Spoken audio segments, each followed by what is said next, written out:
Allez, c'est parti. Salut les amis, bienvenue dans ce nouvel épisode du 5 km à l'Ultra Trail. Je vais le faire filmer pour une fois. Voilà, ça fait longtemps que je n'ai pas filmé un petit peu mon podcast. Donc, si tu veux m'écouter, tu vas sur YouTube, enfin me voir du moins, tu vas sur YouTube. Sinon, c'est en podcast.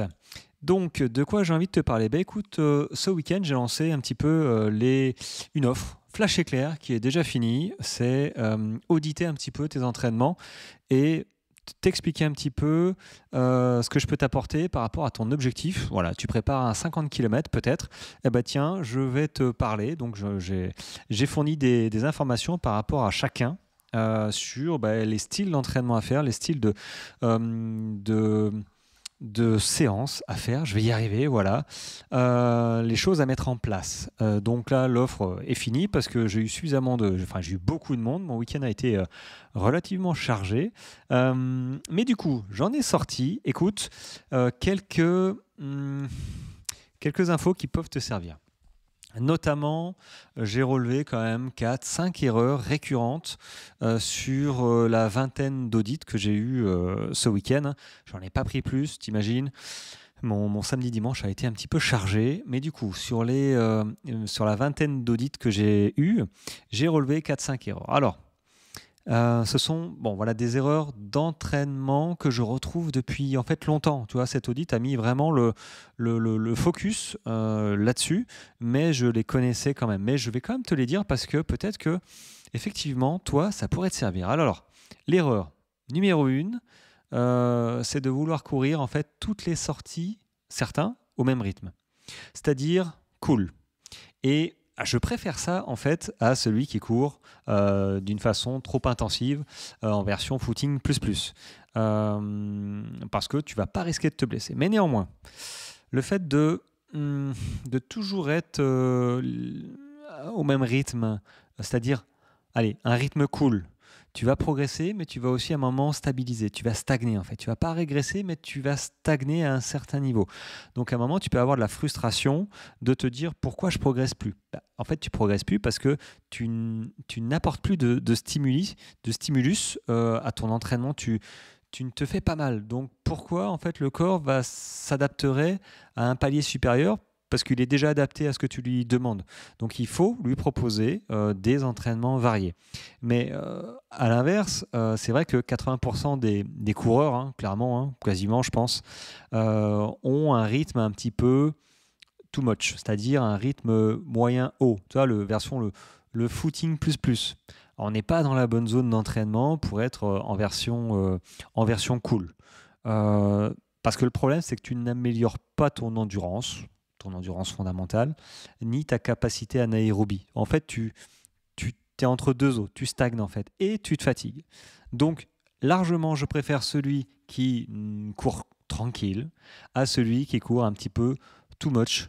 Ça me fait penser, tu vois, dès que tu cours en groupe, avec un ami, ou peut-être dans les clubs, je ne sais pas, mais avec un ami, généralement, on court un petit peu trop fort, sans s'en rendre compte, parce que pour l'avoir fait, je pense qu'on se dit, je vais pas me traîner quand même, l'autre il court plus vite que moi, ou en fait non, ça marche pas.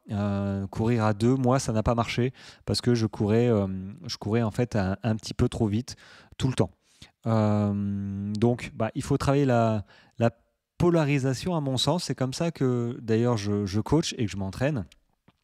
C'est-à-dire travailler par polarisation, ça veut dire alterner des sorties très lentes, à zone 1, 2, tu vois, endurance fondamentale, avec des zones vraiment intenses, ciblées. Alors, ciblées, en fait, on s'en fout de la fréquence cardiaque. Vraiment, c'est plutôt, ok, on parle en trail, séance de côte, comment j'ai envie de vivre ma séance de côte. Est-ce que finalement ce sont des côtes longues et du coup, ok, c'est pas le cardio va pas s'envoler, mais ça va être un travail d'endurance musculaire.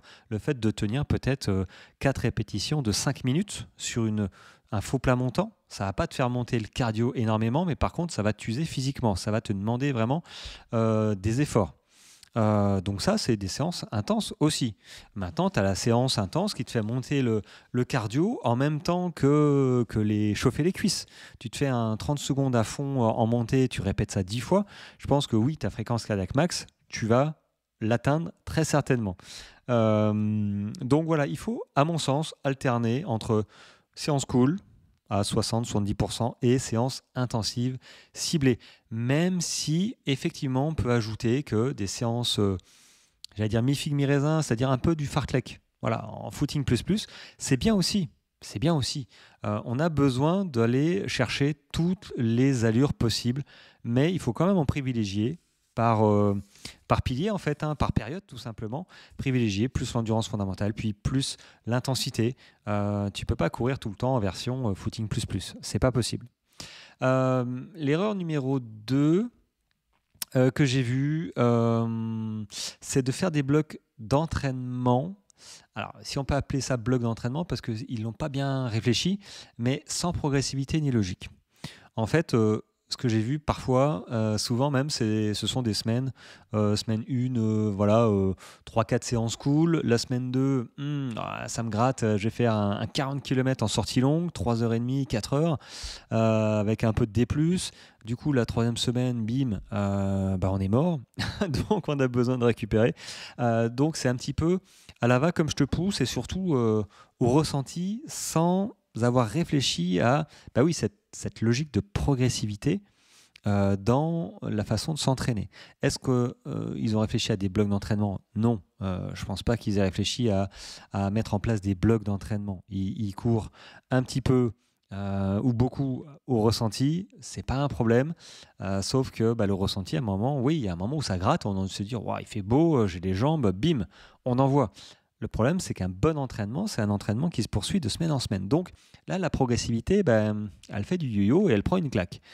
Donc il faut absolument te construire des blocs avec une progression, j'ai envie de dire linéaire, mais pas constamment. C'est-à-dire que tu prends 3 semaines progressivité, la quatrième, tu récupères et à troisième ou quatrième ou cinquième semaine, mais fais attention à ne pas t'épuiser. Et tu répètes en fait ce cycle-là. Voilà. Et aussi, ne pas monter la charge sur plusieurs facteurs. C'est-à-dire que si tu augmentes la durée, si tu augmentes l'intensité, voire même si tu augmentes le dénivelé en même temps, c'est pas bon. Voilà. Donc, privilégie une variable. Soit le temps de course, soit la vitesse, l'intensité, soit le D+. Voilà, mais pas les trois ensemble. Allez, une erreur aussi que j'ai vue, ouais, souvent en fait, c'est en fait on récupère pas. On récupère pas, on court tout le temps. Et quand je dis on court tout le temps, c'est-à-dire que même quand on court pas, on fait du crossfit, on fait du renfort musculaire, on fait du badminton, on fait une activité qui va impacter ta récupération.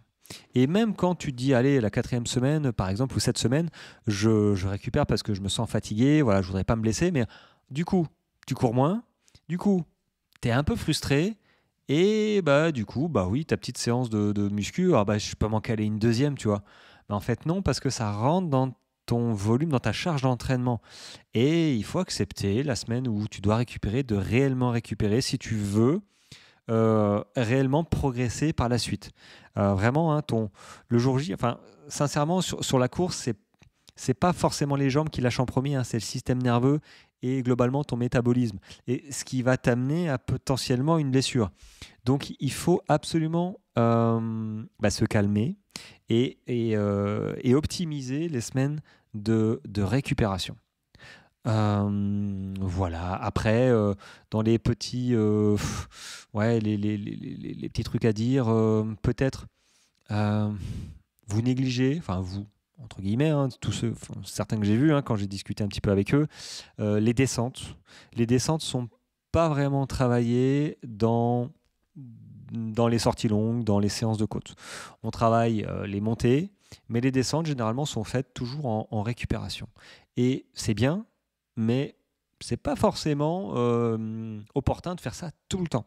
Il faut parfois se dire, ok, je monte doucement, comme en course en fait, je monte doucement en marchant pendant 1 minute 30 peut-être, mais par contre, la descente, bim, j'envoie vraiment, j'essaye d'aller le plus vite possible. Et tu vas voir que répéter ça, ça casse de la fibre, ça permet à ton corps, après, de s'adapter, d'être encore plus fort et potentiellement de voir, tiens, Ah, j'ai mal au quadri. Il serait peut-être bien temps de faire peut-être du renfort ciblé, type squat, hein, ce genre de choses. Donc c'est vrai que les montées sont globalement travaillées quand vous faites des séances de côte, mais les descentes sont clairement pas travaillées. Bon, voilà. Donc voilà, cet audit, il est fini. Peut-être que je les rouvrirai. En tout cas, ça m'a demandé pas mal de temps. J'ai été finalement en collaboration avec pas mal de trailers et traileuses, hein, qui préparent des trails de 20 à 100 km.